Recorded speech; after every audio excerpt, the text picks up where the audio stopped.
Hi let's make tasty tasty restaurant style chilli egg video like చేసి channel subscribe చేసుకొని follow అయిపోండి. చూస్తుంటే నోరు ఊరిపోతుంది కదా, టేస్ట్ అబ్దిరిపోతుంది. మస్ట్ ట్రై ఈ రెస్టారెంట్ స్టైల్లో చిల్లీ ఎగ్ ఎలా చేసుకోవాలి ఇప్పుడు ఈ వీడియోలో చూసేద్దాం. దీనికోసం ముందుగా ఒక బౌల్లో మైదా పిండి, కార్న్ఫ్లోర్, పెప్పర్ పౌడర్, సాల్ట్, అలాగే అల్లం వెల్లుల్లి పేస్ట్, ఒక ఎగ్ కూడా వేసుకొని కొంచెం కొంచెం నీళ్లను పోసుకుంటూ కలుపుకోవాలి. రెస్టారెంట్ స్టైల్ కాబట్టి కంపల్సరీ టేస్టింగ్ సాల్ట్ యాడ్ చేసుకోవాలి.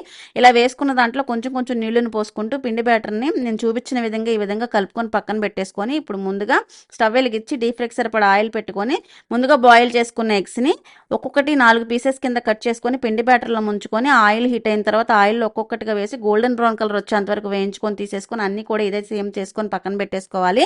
ఇప్పుడు ఇదే స్టవ్ మీద మరొక ప్యాన్ పెట్టుకొని ఆయిల్ వేసి వెల్లుల్లి ముక్కలు, ఉల్లిపాయ, అలాగే పచ్చిమిర్చి వేసి వేగుతుండగా ఇందులో సాసెస్ అన్ని వేసుకోవాలి. Chilli sauce, red chilli sauce, green chilli sauce, tomato sauce, vinegar, అలాగే సోయా సాస్ వేసుకొని పెప్పర్ పౌడర్ కూడా వేసి ఒకసారి టాస్ చేసి ఫ్రై చేసుకున్న ఎగ్స్ అన్ని కూడా వేసి మరొకసారి టాస్ చేసుకొని చివరిగా కొద్దిగా కొత్తిమీర చల్లి స్టవ్ ఆఫ్ చేసుకొని వేడిగా సర్వ్ చేసుకొని తింటే రెస్టారెంట్కి కూడా వెళ్ళే పని ఉండదు. అంత బాగుంటుంది. మస్ట్ ట్రై, కంపల్సరీ ట్రై చేయండి. వీడియోని లైక్ చేసి ఛానల్ సబ్స్క్రైబ్ చేసుకొని ఫాలో అయిపోండి. మరో రెసిపీతో మళ్ళీ కలుద్దాం. బాయ్.